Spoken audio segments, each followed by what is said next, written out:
Mursalin Sayyidina Muhammadin wa alihi wasallam. Amma ba'du. Alhamdulillah, marilah kita panjatkan segala puja dan puji syukur kepada Allah SWT. Karena nikmat Allah kita dapat melangkahkan kedua kaki kita tempat ini. Amin ya rabbal alamin. Alhamdulillah, malam ini kita kembali bersama Ustaz Ahmad Faris. Setelah tadi pagi kita mendengarkan tausiah beliau. Insyaallah pada malam ini kajian bertema rahasia kekuatan kisah dalam Al-Quran. InsyaAllah kita semua akan dapat nanti mengambil manfaat daripada kajian ini. Sekian, Assalamualaikum warahmatullahi wabarakatuh. Tafadhol Ustaz. Waalaikumsalam warahmatullahi wabarakatuh. Waalaikumsalam warahmatullahi wabarakatuh. Masyaallah.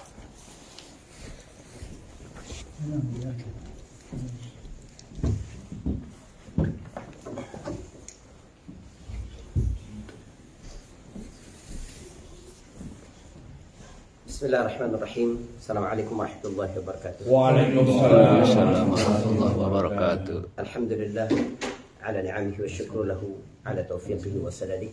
Asyhadu an la ilaha illallah wahdahu la syarika lahu wa asyhadu anna Muhammadan abduhu wa rasuluh. Allahumma shalli wa sallim wa barik ala nabiyil huda wa ala alihi wa ashabihi wa man wala, amma ba'd. Alhamdulillah, Bapak-bapak, Ibu-ibu yang dirahmati Allah Subhanahu wa taala. Pada malam hari ini kita dapat melaksanakan salat maghrib berjamaah. Lalu melanjutkan dengan kajian berada di dalam majelis ilmu insyaallah. Hari ini kita akan coba lihat ya, bagaimana meletakkan dasar-dasar kurikulum atau lebih tepatnya metodologi membaca kisah di dalam Al-Quran. Kenapa penting kisah ini ya? Ini yang pertama dulu. Manusia itu kan wawasannya terbatas. Wawasan manusia itu terbatas. Cara memahami sesuatu juga terbatas. Jadi pada saat kita memiliki keterbatasan itu, maka manusia lebih cenderung untuk meniru. Ya kan? Dia lebih suka untuk meniru. Sebab tidak semua bisa dia analisa, bisa dia pahami dengan baik. Dan dia tidak memiliki pengetahuan yang cukup untuk itu. Jadi karena manusia adalah makhluk yang suka meniru, maka keteladanan sangat penting di dalam Islam. Dan cara kita menceritakan keteladanan itu juga harus tepat. Sebab kita mesti dapat mengkapitalisasi kisah-kisah masa lalu itu untuk kesuksesan hari ini. Menariknya, di dalam Al-Quran terdapat banyak sekali kisah-kisah. Komposisi kisah di dalam Al-Quran itu sangat besar. Padahal Al-Quran itu membawa peran-peran besar dalam kehidupan manusia. Jadi kalau dalam narasi Al-Quran, fungsi-fungsi besar Al-Quran itu teman-teman sekalian, itu kan sebagai petunjuk, hudan, juga sebagai furqan, pembeda, standar, ukuran kebenaran atau kesalahan itu garisnya adalah Al-Quran. Atau Allah juga berkata Al-Quran sebagai nur, cahaya yang menginspirasi kehidupan. Al-Quran juga syifa, terapi bagi banyak kehidupan. Ini kan fungsi-fungsi besar dalam kehidupan. Dan kita percaya bahwa undang-undang kehidupan itu terdapat di dalam Al-Quran ini. Sebab Allah ingin memberi petunjuk jalan bagi manusia dengan menurunkan wahyu kepada mereka. Ini bentuk kasih sayang Allah kepada manusia. Untuk sebuah kitab petunjuk, materi di dalam Al-Quran itu terbatas sekali. Coba bayangkan ya, dengan undang-undang produk yang dibuat oleh manusia pada hari ini. Kita butuh berapa banyak undang-undang, ya kan? Kalau di tanah air itu, teman-teman sekalian, yang lagi heboh berapa waktu lalu, misalnya undang-undang cipta karya. Cipta kerja atau cipta karya namanya? Cipta karya itu. Itu berapa halaman? Omnibus Law. Iya, Omnibus Law ya. Itu kan sampai 1000 halaman lebih. Itu baru undang-undang tentang itu. Belum lagi undang-undang tentang pernikahan, undang-undang tentang pemilihan umum, undang-undang banyak sekali. Tapi Al-Quran yang menjadi undang-undang kehidupan manusia sejak zaman Nabi SAW sampai nanti hari kiamat, sederhana sekali. Cuma terdiri dari 6.236 ayat yang dibagi dalam 30 juzuk, ya, 114 surah.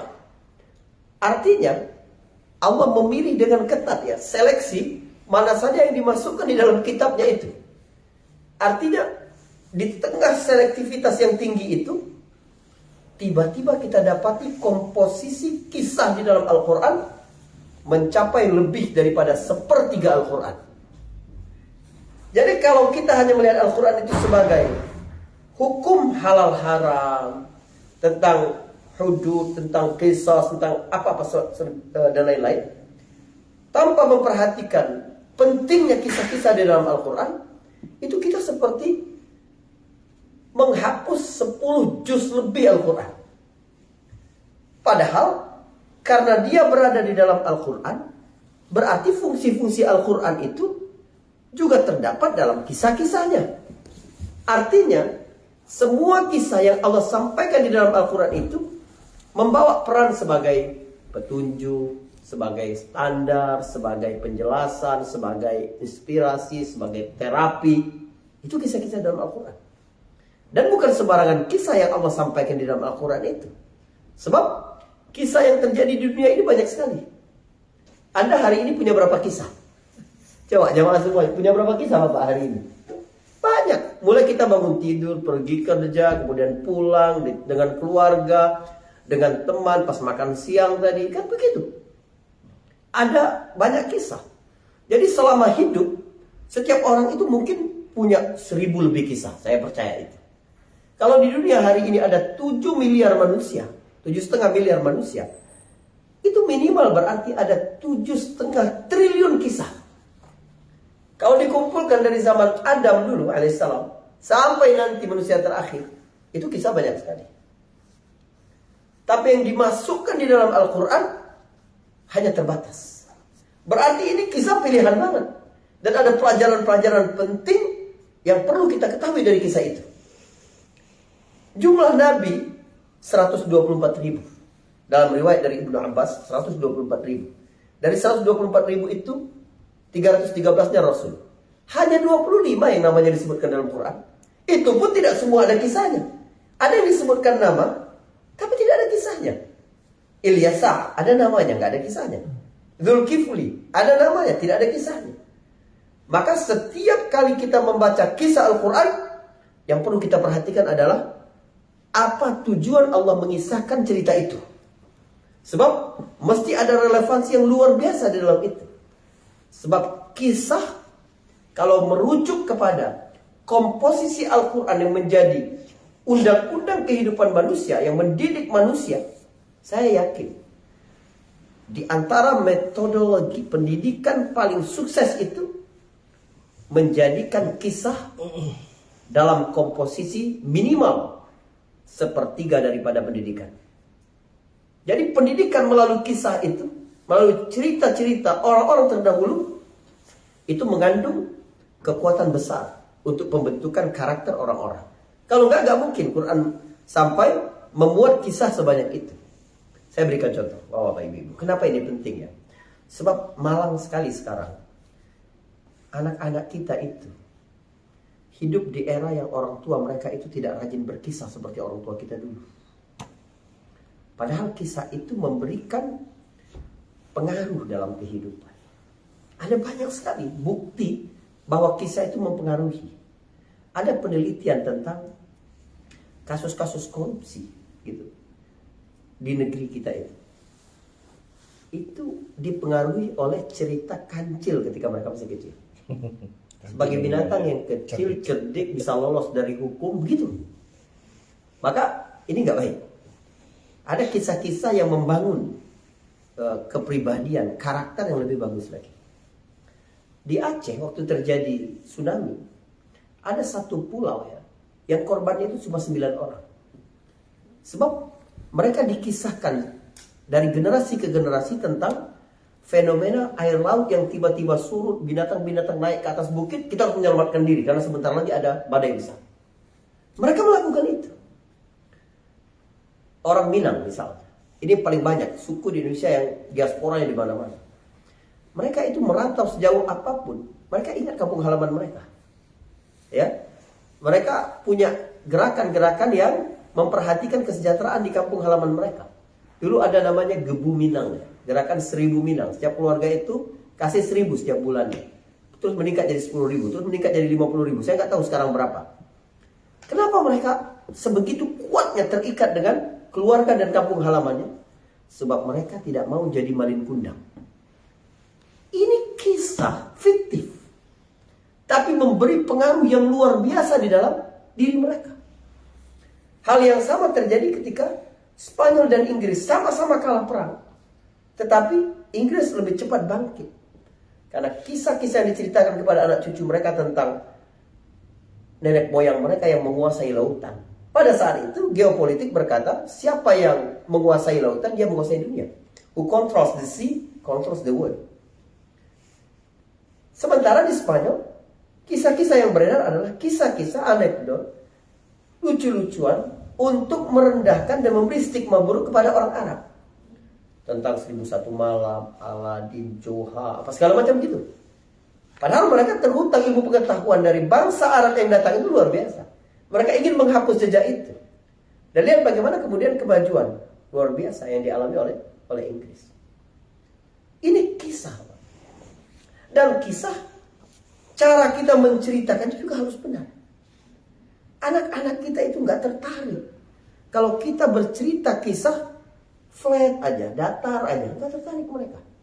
Sebab dalam diri anak-anak itu, yang paling dominan adalah imajinasi sebelum knowledge. Yang bekerja itu imajinasi. Maka kalau kita menceritakan kisah itu datar saja, mereka tidak berimajinasi. Kalau kita gagal menghidupkan mesin imajinasi dalam diri anak, kisah kita gagal.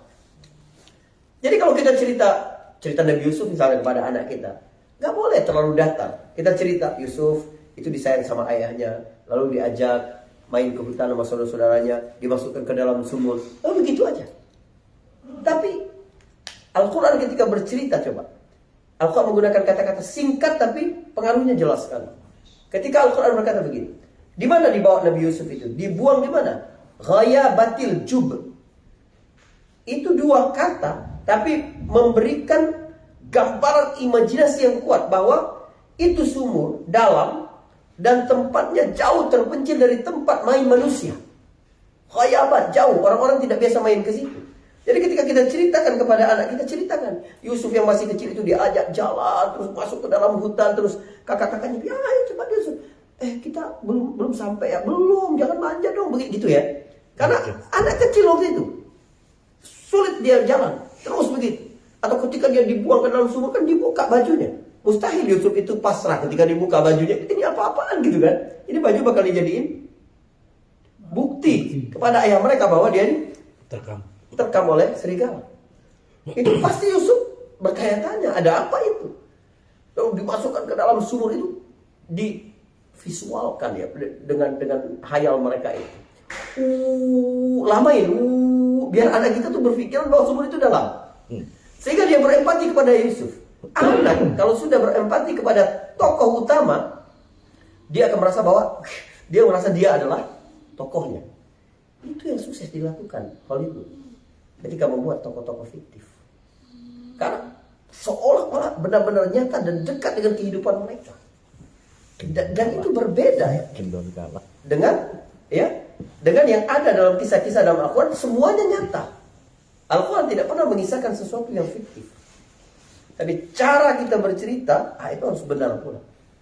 Sebab narasi yang keliru tentang kisah pun itu dapat menyebabkan pembentukan mindset yang keliru. Di kita selalu berpandangan, kebanyakan dari kita itu berpandangan, segala sesuatu yang berbau luar negeri itu lebih wah. Produk-produk luar negeri lebih keren. Yang kuliah di luar negeri lebih bagus pendidikannya. Jadi ada perasaan di dalam diri kita, segala sesuatu dari luar lebih baik daripada punya kita. Kenapa ada mindset proletar itu, kenapa? Sebab sejarah kita dinarasikan dengan cara yang keliru. Selama ini yang ada dalam pikiran kita itu setiap waktu, kita adalah bangsa yang dijajah 360 tahun. Itu nggak yang ada dalam pikiran kita. Jadi sepanjang hidup kita berpikir bahwa kita ini bangsa yang dijajah, kita ini bangsa yang lemah. Sekarang, ya Bapak Ibu sekalian, Anda ubah itu. Narasi itu Anda ubah. Hapus ingatan tentang itu dan ceritakan dengan cara yang baru kepada anak-anak kita. Nah, kita adalah bangsa yang berjuang 350 tahun. Jadi bukan terjajah 350 tahun, tapi berjuang 350 tahun. Dampaknya besar. Anak kita berpikir bagaimana nenek moyang mereka dulu tangguh sekali. Dengan peralatan seadanya memilih tidak menyerah. Berkorban, berjuang. Daya bertahannya tinggi. Dan itu melahirkan karakter. Tapi harus dinarasikan dengan tepat. Kita ini narasi-narasi tentang sejarah itu banyak sekali yang salah. Termasuk tentang kehidupan Nabi SAW. Coba. Sejarah kehidupan Rasul itu adalah pengalaman paling sukses yang ada di muka bumi ini. Dia kan membentuk peradaban. Bagaimana bangsa Arab yang dulunya cuma mengembala kambing, tiba-tiba menjadi pemimpin peradaban. Pada saat Rasulullah lahir itu, peringkat PBB-nya bangsa Arab kalau ada waktu itu, mungkin negara nomor 200 gitu. Iya kan? Tapi yang kemudian ditaklukkan dalam kurun waktu, ya sekitar 30 tahun, di zaman Umar bin Khattab, Persia dan Romawi, adik kuasa saat itu dapat ditaklukkan. Tapi bagaimana kita mentransfer sila experience ini sebagai tenaga untuk mengakselerasi kebangkitan bagi umat ini? Kalau sekiranya sejarah itu diceritakan tidak benar, akan sulit bagi kita. Maka sejarah Nabi itu misalnya ditulis secara urutan timelines itu pada awal abad kedua atau akhir abad pertama Hijriah. Pada saat itu era-era penaklukan, penjajahan negara-negara asing dan seterusnya itu luas sekali. Sehingga narasi-narasi sejarah Nabi itu diceritakan, narasi besarnya adalah peperangan dan penaklukan untuk menimbulkan keberanian. Tapi pada saat sekarang, kalau kita masih menggunakan metode yang sama, justru akan berbahaya. Seolah-olah Islam itu adalah agama yang suka perang, suka kekerasan. Kita demi Allah tidak akan mengubah sedikit pun konten sejarah Islam itu gak bakal kita ubah. Tapi cara kita menarasikan harus tepat. Sebab ada banyak orang yang melakukan kesalahan ketika membaca sejarah. Dia menghakimi sejarah masa lalu dengan standar pada hari ini. Itu berbahaya. Jadi kalau kita menghakimi sejarah masa lalu bukan dengan standar pada masa itu, kita gagal membaca sejarah. Kok bisa sih Nabi buta huruf? Itu kalau pakai standar hari ini. Tentang perbudakan, tentang poligami, tentang usia pernikahan, tentang itu semua kan berbeda-beda. Jadi kita ingin cara membacanya, cara kita menyampaikan itu harus benar sehingga sejarah dapat dikapitalisasi sebagai energi untuk sukses pada hari ini. Kita kalau cerita tentang sejarah Nabi, dalam pikiran kita itu yang terbayang pertama-tama adalah ini bakal cerita tentang perang ini. Perang Badar, perang Uhud, perang Bani Quraidah, perang Khandaq, perang-perang begitu terus. Karena narasi pada saat sejarah Nabi pertama ditulis itu adalah pada masa itu. Tapi hari ini kita perlu cara menyampaikan yang berbeda lagi. Tanpa mengurangi itu. Karena memang bukan garis utama perjuangan Nabi itu bukan perang memang. Opini bisa dibentuk. Tapi data tidak bisa diubah. Data, fakta, itu gak bisa diubah. Mari kita bicara misalnya fakta peperangan Rasulullah ya. Selama Rasulullah menjadi Rasul dari umur 40 sampai 63 tahun. Berapa tahun berarti? 23 tahun kan? Selama 23 tahun itu perang yang terjadi sekitar 27 kali peperangan. Dan perang di zaman Nabi itu selalu singkat harinya. Makanya disebut dengan kata ghazwah. Ghazwah itu penyerbuan cepat, ya, peperangan cepat. Berbeda dengan peperangan yang masif dan lama. Itu bahasa Arabnya harb. Kita kalau nyebut untuk perang dunia itu pakai harb. Ya, atau perang Fijar pada saat Nabi masih jahiliyah itu harbul Fijar namanya. Tapi kalau perang Uhud, perang Badar nggak pernah disebut harb. Dia disebut ghazwah karena singkat. Para ulama sejarah menghitung rata-rata perang yang terjadi pada zaman Nabi itu satu perangnya sekitar 20 hari. Sekitar 20 hari. 20 kali 27 berapa? 540. Setara dengan 1,5 tahun. Nabi berjuang 23 tahun. 1,5 tahun itu berarti sekitar 7% cuma. 93%-nya apa?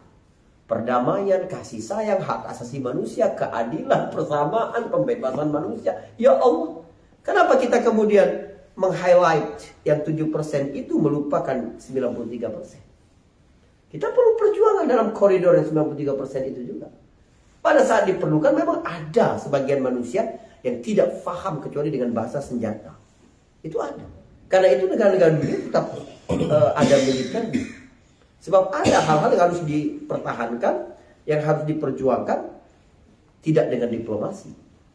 Ya, sebab ada kelompok-kelompok yang tidak paham dengan bahasa apapun kecuali dengan bahasa senjata. Ini cara kita membaca sejarah. Nah, di dalam Al-Quran, Allah menceritakan kisah-kisah itu selalu ada pilihan-pilihan. Apa yang menjadi tujuan Allah kisahkan itu untuk kita semua. Sehingga pertanyaan pertama kalau kita dengar kisah Al-Quran, kalau kita baca kisah Al-Quran, yang harus ada di benak kita itu adalah apa tujuan Allah mengisahkan cerita itu. Itu yang paling penting. Sehingga kita nggak usah disibukkan dengan hal-hal yang tidak ada hubungannya dengan tujuan dari penceritaan itu. Misalnya begini, Bapak-bapak. Banyak saya dapatin ya. Pertanyaan-pertanyaan tidak penting dalam kisah. Tentang nama orang, tentang tempat, tentang tanggal, tentang apa. Al-Quran nggak pernah mementingkan itu. Sebab Al-Quran bukan kitab sejarah. Al-Quran adalah kitab petunjuk. Nah, cara metode Allah memberikan petunjuk itu diantaranya melalui kisah. Namun, hal-hal yang tidak terkait dengan fungsi Al-Quran tidak diceritakan oleh Al-Quran.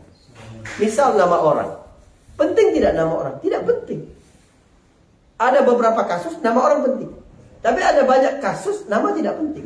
Nama tempat tidak penting. Tahun kejadian tidak penting. Tapi pelajaran apa yang diambil dari kisah itu? Hikmahnya itu apa? Ya kan?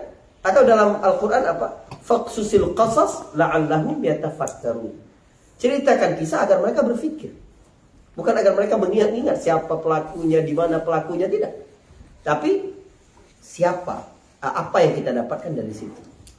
Karena itu tidak semua cerita Nabi tadi diceritakan oleh Al-Quran. Wa rusulan qad qasasnahum 'alaika min qabl wa rusulan lam naqsushum 'alaik, dalam surat An-Nisa ayat 164. Ada sebagian rasul yang kami ceritakan, ada yang tidak kami ceritakan, kata Al-Quran. Misalnya begini. Saya seorang trainer di bidang marketing misalnya. Saya mengajar di sebuah seminar tentang bagaimana menjadi pengusaha sukses di bidang coffee shop misalnya. Saya cerita. Ada teman saya di Aceh, dia buka satu warung kopi di tempat yang sangat ramai, di perempatan yang sangat ramai. Sebelah kiri arah orang-orang pulang dari kerja. Tempatnya homey, pegawai-pegawainya ramah, harganya bersaing, menunya variatif gitu. Saya ceritakan kepada peserta. Apa gunanya saya ceritakan itu? Tujuan saya mengisahkan apa? Saya sedang menceritakan faktor-faktor apa saja yang bisa membuat usaha kafe sukses. Tiba-tiba ada peserta yang tanya, Ustaz, kawan Ustaz itu gendut atau kurus? Ada hubungannya tidak dengan tujuan kisah? Enggak ada. Enggak ada. Rambut keriting atau rambut lurus? Enggak ada hubungannya, enggak penting. Malah itu akan mereduksi pesan dari kisah itu. Maka di dalam Al-Quran banyak sekali hal-hal yang tidak ingin menjawab semua kekepoan kamu. Kalau itu tidak ada gunanya, tidak diceritakan. Allah ketika bercerita kisah Qabil dan Habil misalnya, bisa bayangkan bagaimana perasaan Hawa ketika tahu terjadi pembunuhan anak kandungnya itu.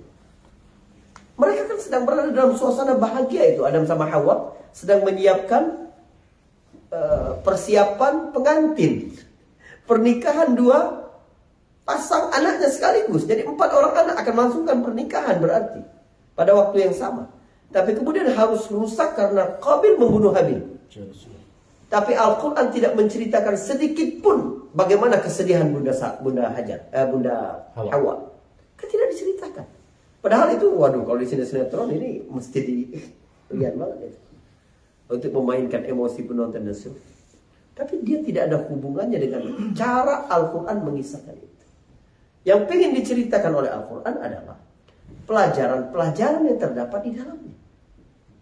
Karena itu Allah cara mendekatkannya kepada kehidupan hari ini tuh luar biasa sekali. Ini kisah, misalnya kisah 2 putra Adam ini. Bapak ibu-ibu yang berbahagia. Kisah 2 putra Adam itu kisah yang paling tua yang diceritakan oleh Al-Quran yang terjadi di atas muka bumi. Sebenarnya ada gak kejadian di muka bumi sebelum itu? Ada. Adam turun dari surga, turunnya di mana, ketemu Hawanya gimana, bikin rumahnya gimana. Tidak ada hubungannya dengan tujuan. Allah tidak ceritakan. Yang Allah ceritakan justru terjadi pembunuhan pertama itu. Allah cerita tentang apa? Dan bagaimana membangun relevansi dari kisah yang telah terjadi ribuan tahun yang lalu untuk kita yang hidup hari ini. Itu menarik. Kenapa?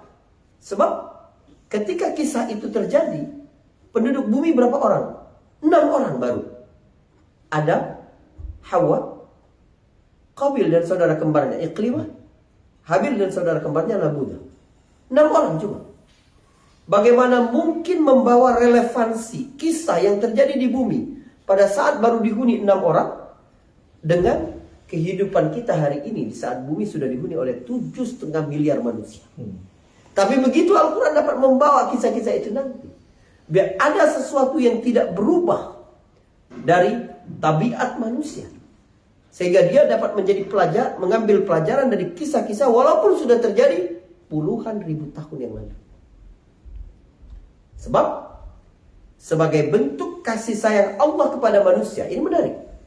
Sebagai bentuk kasih sayang Allah kepada manusia, Allah Subhanahu wa ta'ala membuat hukum-hukum yang tetap dalam kehidupan ini. Hukum itu adalah hukum sebab akibat. Hukum sebab akibat itu ada yang sifatnya natural. Ini dipahami oleh semua manusia. Sifatnya natural. Misalnya, kena api akan terbakar. Itu kan hukum sebab akibat. Allah membuat api itu sifatnya tetap dari zaman Adam dulu sampai nanti hari kiamat. Itu menjadi rahmat dari Allah. Biar manusia ada aturan. Kalau kamu mau bikin senjata, kamu ingin menggunakan besi, kamu ingin masak, pakai api. Sebab sifatnya membakar. Maka api dibuat sama Allah tidak berubah-ubah. Hari ini dingin, besok hangat, besoknya lagi panas. Enggak. Kalau itu berbahaya. Ya, kita lihat, anak kita lihat kita pegang api, oh dingin nggak apa-apa. Satu hari kita nggak ada, terjadi kebakaran, anak kita merasa bahwa api itu dingin. Masuk dia bakar. Nah, orang mukmin mengambil pelajaran dari standar-standar hukum sebab akibat itu. Nggak boleh kita misalnya ada api, kita masukin tangan kita. Kalau Allah berkuasa mah nggak terbakar, Nabi Ibrahim aja nggak terbakar. Nggak boleh begitu. Sebab nggak boleh mengambil dari hukum pengecualian, tidak boleh. Ini sifatnya natural, berkaitan dengan alam. Tapi ada lagi hukum sebab akibat kultural. Itulah kita belajar sejarah. Maka kenapa kita misalnya ya menentang ide LGBT misalnya? Kenapa? Sebab ada hukum sebab akibat. Bagaimana Allah telah memperlakukan kaum itu di masa lalu, bisa terjadi pada masa ini.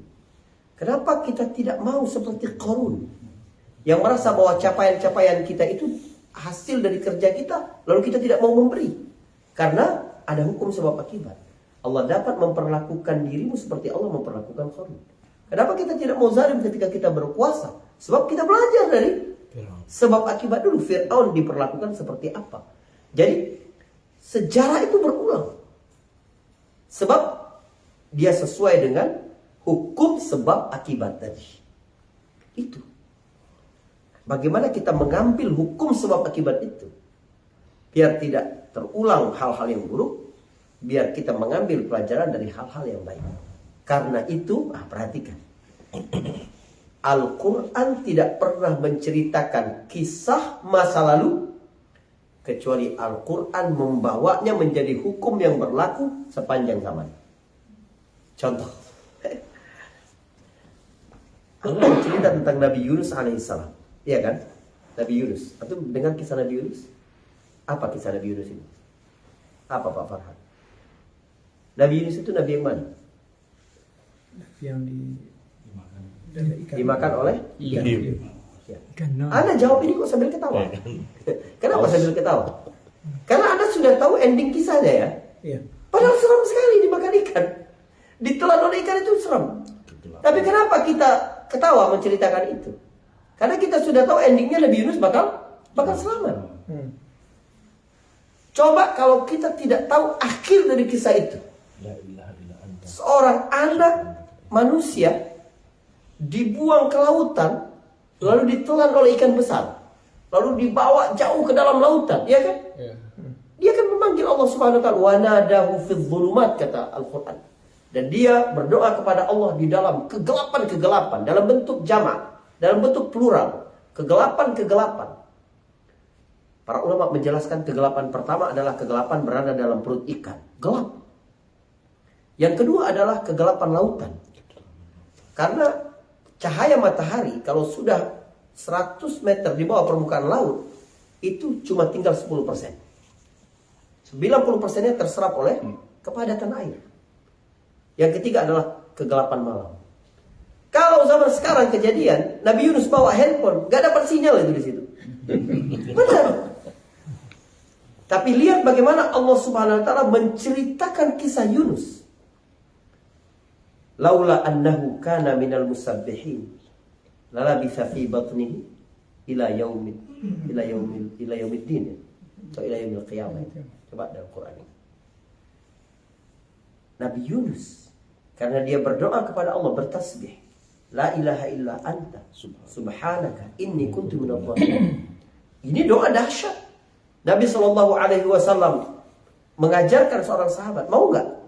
Aku ajarkan engkau dengan satu doa yang kalau kamu ucapkan, apapun hajatmu akan diberikan, kabulkan oleh Allah. Sahabat mau ya Rasulullah. Doalah dengan doa Yunus bin Mittah. La ilaha illa anta subhanaka inni kuntu minadh dhalimin. Maka Allah keluarkan Nabi Yunus. Allah selamatkan. Coba, kalau kita tidak tahu akhir kisah itu, saya mau tanya, jujur. Dalam hitungan manusia, orang yang sudah ditelan oleh ikan dibawa ke dasar lautan itu, kemungkinan selamatnya berapa persen? 0%. Zero. Iya kan? 0%. Tapi kemudian dia bisa selamat. Ini kisah Nabi Yunus. Ribuan tahun yang lalu. Tapi lihat bagaimana Allah menutup kisah itu. Allah berkata, wa kadzalika nunjil mu'minin. Demikianlah kami menyelamatkan orang-orang mukmin. Itu adalah hukum yang berlaku sepanjang zaman. Kalau Allah berkata, wa kadzalika nunji Yunus, demikianlah kami menyelamatkan Yunus, maka dia jadi kisah masa lalu. Wajar dia adalah nabi, wajar dia mukjizat. Tapi Allah berkata tidak begitu. Allah berkata wa kadzalika nunjil mu'minin. Jadi siapapun yang beriman kepada Allah Subhanahu wa taala dengan keimanan yang sama seperti Yunus, maka dia dapat diselamatkan oleh Allah segelap apapun kehidupan dia. Sesempit apapun persoalannya. Kamu jangan putus asa. Sebagaimana Allah telah menyelamatkan Yunus, Allah dapat menyelamatkan orang-orang mukmin juga. Subhanallah, luar biasa itu. Plural. Selalu Allah ubah. Atau kisah Bani Israel ketika mereka dikejar oleh Fir'aun. Jangan lupa, Fir'aun adalah raja paling berkuasa ketika itu. Dalam satu kisah disebutkan Fir'aun itu ya, bersin pun gak pernah. Bersin aja gak pernah. Sehat terus Fir'aun itu. Dan dia yang memimpin langsung pasukan Bani Israel, pasukan Mesir, Koptik, mengejar Nabi Musa dan pengikutnya dari Bani Israel. Tiba-tiba di depan mereka ada Laut Merah. Apa kata kaum Nabi Musa? Inna lamudrakun. Sudah, kita pasti ketangkap. Di belakang Fir'aun semakin dekat, sebentar di depan mereka lautan. Gak ada kemungkinan selamat. Sudah. Tapi lihat Nabi Musa berkata, Kalla, qala kalla, inna ma'iya rabbi sayahdin. Tidak, kata Musa. Sebab bersamaku ada Allah yang akan selalu memberiku petunjuk jalan. Begitu. Ini kisah-kisah besar. Tapi cara kita menceritakan kisah itu sehingga dapat menjadi pelajaran bagi kita hari ini harus tepat, harus benar. Maka ya banyak kajian-kajian misalnya. Rencana saya insya Allah subuh di bulan Ramadan itu kita akan seri kisah-kisah Al-Quran insya Allah. Dan bagaimana mengambil pelajaran-pelajaran itu. Karena subuh kan agak rentang waktunya, agak ngantuk-ngantuk. Nah, jadi kita kisah tapi kita bukan fokus kepada detail peristiwa, namun pelajaran-pelajaran apa yang relevan untuk kehidupan kita hari ini. Sebab orang tidak akan tertarik kalau kita bercerita sesuatu yang jauh dengan kehidupan mereka. Saya bilang ada orang jatuh tadi di mana? Dekat Hollywood Sign misalnya. Saya bilang begitu. Nggak ada yang menarik bagi antum. Biasa orang jatuh. Tapi saya bilang orang Indonesia. Oh antum langsung, siapa Ustaz? Kan begitu. Karena dekat dengan kita. Bagaimana kita mendekatkan kisah-kisah yang terjadi ribuan tahun yang lalu itu dengan kehidupan kita pada hari ini. Insya Allah. Insya Allah. Ya, sudah masuk waktu Isya. Udah masuk. Ya. Kalau ada yang mau bertanya silakan. Atau ada yang ingin didiskusikan silakan. Ya. Gitu. Jadi apa sih hal-hal yang menjadi faktor kisah-kisah di dalam Al-Quran itu dapat menjadikan pelajaran yang banyak dalam kehidupan kita. Yang pertama adalah cara kita membaca kisah itu harus benar. Ya, sebab luar biasa sekali cara Al-Quran bercerita itu luar biasa sekali. Misalnya Al-Quran ketika bercerita, kok bisa Qabil pada akhirnya memutuskan untuk membunuh Habil. Itu berat. Satu rahim berasal dari satu ibu, hidup dari kecil bersama, makan bersama, main bersama, nggak ada orang lain pada waktu itu. Kok bisa ya Qabil tiba-tiba mengeksekusi Habil? Al-Quran menggunakan satu kata tapi memiliki makna luas sekali. Fatawwa'at lahu nafsuhu qatla akhihi. Maka kalau di terjemahan bahasa Indonesianya, maka hawa nafsunya membuat dia membunuh Habil. Padahal kata tawwa'at itu artinya dalam sekali. Tawwa' itu dalam bahasa Arab digunakan untuk membentuk sesuatu yang sulit. Jadi kalau bikin cetakan donat atau agar-agar itu nggak dibilang tawwa'. Tapi kalau membentuk besi menjadi celurit, menjadi pedang, menjadi itu namanya tawwa'. Artinya Qabil itu berjuang luar biasa sampai akhirnya dia membunuh Habil. Sebab manusia itu fitrahnya kebaikan. Kalau dia mau melakukan kejahatan, ada banyak yang dia abaikan, ada banyak yang dia harus lawan di dalam dirinya itu sampai akhirnya dia melakukan itu. Tapi ada proses-prosesnya. Proses-proses itu dapat kita dalami nanti dalam kisah tentang hal ini. Kita akan ceritakan insya Allah dengan pelajaran-pelajaran yang menarik itu. Ya, mungkin itu teman-teman sekalian. Ibu-ibu ada yang mau tanya? Tidak ada. Mungkin tak. Baik Bapak. Kita ini sial banget sekarang. Anak-anak kita itu siapa yang orang tuanya masih bercerita setiap mau tidur, mau apa gitu. Padahal pengaruhnya luar biasa. Baik. Bismillahirrahmanirrahim. Ini mengenai perjanjian Tordesillas dengan kekhalifahan Utsmani. Sehingga kenapa itu apakah ada kisah-kisah sebelumnya yang diceritakan mungkin dalam hadis atau sunnah Rasul yang menceritakan bahwa dunia itu akan dikuasai sama Portugis dan Spanyol, sehingga katakanlah bahasa saya itu mengobok-obok dunia, terjadinya kolonialisme dan segala macam. Itu aja tadi. Iya. Kalau cerita tentang itu kan begini, tidak semua hal itu diceritakan. Apalagi kisah-kisah yang baru bakal terjadi setelah era Rasulullah SAW. Ada yang disebut dengan nubuah. Nubuah itu adalah ramalan wahyu. Ada beberapa yang memang disebutkan oleh Nabi. Misal, Konstantinopel akan jatuh, akan ditaklukkan oleh umat Islam. Rom juga akan ditaklukkan umat Islam. Jadi kita percaya bahwa satu hari pasti umat Islam akan taklukkan itu. Karena yang ngomong itu adalah Rasulullah. Ya, dia dapat wahyu dari Allah yang menguasai masa depan. Tetapi kejadian-kejadian dalam sejarah itu pasti berdasarkan sebab-sebab pembukaan dari situ. Dia nggak mungkin terjadi dengan tiba-tiba. Jadi seperti teori connecting dot punya siapa? Apple ini, pendiri Apple ini. Steve Jobs. Nah, Steve Jobs itu kan bilang tentang connecting dot, bahwa segala sesuatu itu kita harus uraikan bagaimana satu peristiwa dapat terjadi dilahirkan oleh peristiwa-peristiwa sebelumnya.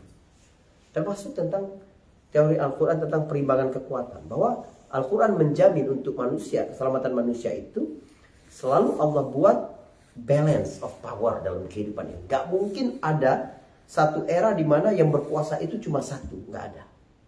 Jadi dalam teori ini saya nggak percaya ada era adik kuasa tunggal, itu nggak mungkin. Jadi ketika dulu misalnya Amerika Soviet, kemudian Soviet runtuh, tapi ada kemudian pengimbangnya, ini Eropa. Eropa lemah, ada pengimbangan Cina. Cina nanti kuat, pasti ada nanti. Begitu terus. Ya, walau la daf'ullahi, coba dalam Al-Quran itu ada. Ya, di surah Al-Baqarah, nggak salah. Iya. Cerita tentang Daud dan Jalut. Allah bilang begini. Walau la daf'ullahi an-nasa ba'dahum bi ba'din la fasadatil ardu walakinnallaha dzu fadlin 'alal 'alamin. Ini benar. Kalau bukan, kata Allah Subhanahu wa taala, kalau Allah tidak melindungi sebagian manusia dengan sebagian yang lain, itu manusia, Allah melindungi manusia dengan manusia yang lain. Perimbangan kekuatan itu, maka bumi ini akan rusak. Tapi Allah mempunyai karunia yang dilimpahkan atas seluruh alam. Cara Allah menjaga alam ini, dibuatlah ada perimbangan kekuatan dalam perjalanan geopolitik, hubungan internasional, dan kehidupan global lain. Wallahu a'lam bishawab. Gitu. Terima kasih. Ada pertanyaan terakhir mengenai tentang kisah yang antum tadi ceritakan tentang kisah Nabi Yunus itu. Ya. Ya, seperti la ilaha illa anta subhanaka in kuntum minadh dhalimin. Kemudian satu lagi peristiwa Nabi Ibrahim alaihissalam ketika dia diselamatkan dari kobaran api. Hasbunallahu wa ni'mal wakil. Yang satu lagi Nabi Ayub, anni masani ad-durru wa anta arhamur rahimin. Itu poinnya itu semuanya sebetulnya apakah memang satu poin bahwa apabila kita melakukan kesulitan atau kita mendapatkan kemaslahatan yang sangat besar sekali, apakah yang mana yang cocok yang kita ambil, apakah tiga-tiga itu bisa kita aplikasikan? Baik, bagus sekali ini. Jadi begini, tadi saya cerita tentang hukum sebab akibat natural dan hukum sebab akibat kultural. Semua orang itu dapat paham dan percaya dengan sebab akibat natural. Kena api terbakar, kena air basah, kalau makan kenyang, itu natural semua itu. Manusia sudah tahu semua. Tapi ada lagi sebab akibat kultural. Sebab akibat kultural itu begini. Kalau pinjaman negara rasionya sudah lebih dari PDB, maka akan terjadi gini. Kalau sekiranya kebijakan sekarang, moneternya sekarang, suku bunga dinaikkan, maka akan begini. Itu kultural. Sebab akibat itu berlaku terus itu. Bagi bangsa manapun. Kalau sekiranya pencegahan korupsi tidak dilakukan, maka akan begini. Kebocoran akan begini. Itu kultural namanya. Ada lagi hukum sebab akibat ketiga. Hukum sebab akibat syariah. Jadi sesuatu yang ditentukan oleh Allah Subhanahu wa ta'ala, yang Allah tidak butuh, Allah dapat merusak sistem hukum sebab akibat. Kenapa Allah buat itu? Kenapa? Supaya manusia tidak lupa bahwa yang membuat sebab-sebab itu juga Allah. Jadi Allah Subhanahu wa ta'ala menciptakan hukum sebab akibat bukan untuk membatasi kuasanya, tapi untuk menjadi aturan bagi manusia. Maka Allah Subhanahu wa ta'ala terkadang tidak perlu sebab. Allah buat sesuatu untuk mengingatkan manusia bahwa sebab itu kan aku juga ciptakan. Kalau aku menghendaki sesuatu, aku nggak butuh sebab. Hukum sebab akibat berkata, kalau kena api terbakar. Sehingga manusia mengira segala sesuatu kena api akan terbakar. Allah beritahu bahwa kekuasaanku tidak ada hubungannya dengan sebab akibat. Ibrahim dibakar di dalam api tapi tidak terbakar. Kuasa Allah di atas itu. Ya, Yunus alaihissalam walaupun sudah di dalam lautan, kuasa Allah berkata begitu. Hukum sebab akibat berkata, untuk jadi seorang anak manusia harus terjadi pertemuan antara sel sperma dan ovum pada masa subur. Allah ciptakan Nabi Isa tanpa itu. Allah mau kasih tahu, Allah kalau berkuasa, Allah nggak butuh hukum sebab akibat. Sebab yang menciptakan, sebab juga Allah. Untuk apa kita tahu itu? Agar kita tidak pernah berputus asa selagi kita merasa memiliki Allah Subhanahu wa ta'ala. Ketika kamu kehilangan sebab-sebab dalam hidupmu, kamu jangan kehilangan musabbibul asbab. Kamu jangan kehilangan sang pemilik sebab, yaitu Allah Subhanahu wa ta'ala. Maka ketika Abu Bakar dan Rasulullah berada di dalam gua, sebab-sebab tidak ada, Abu Bakar berkata, kalau mereka lihat ke arah kaki mereka saja selesai ya Rasulullah. Apa kata Nabi? Ma zannuka ya Aba Bakrin bi'ithnaini Allahu thalithuhuma. Apa yang kamu pikirkan wahai Abu Bakar tentang dua orang, kalau yang ketiganya adalah Allah? Subhanallah. Kita bisa kehilangan apa saja dalam hidup, tapi jangan kehilangan Allah Subhanahu wa ta'ala. Sudah masuk Isya, teman-teman sekalian. Barakallahu fikum. Insyaallah di bulan Ramadan, kita aktifnya bulan Ramadan insyaallah ya. Sudah tarawih insyaallah dengan izin Allah Subhanahu wa ta'ala. Subhanakallahumma bihamdika asyhadu an la ilaha illa anta astaghfiruka wa atubu ilaik. Assalamualaikum warahmatullahi wabarakatuh. Waalaikumsalam warahmatullahi wabarakatuh.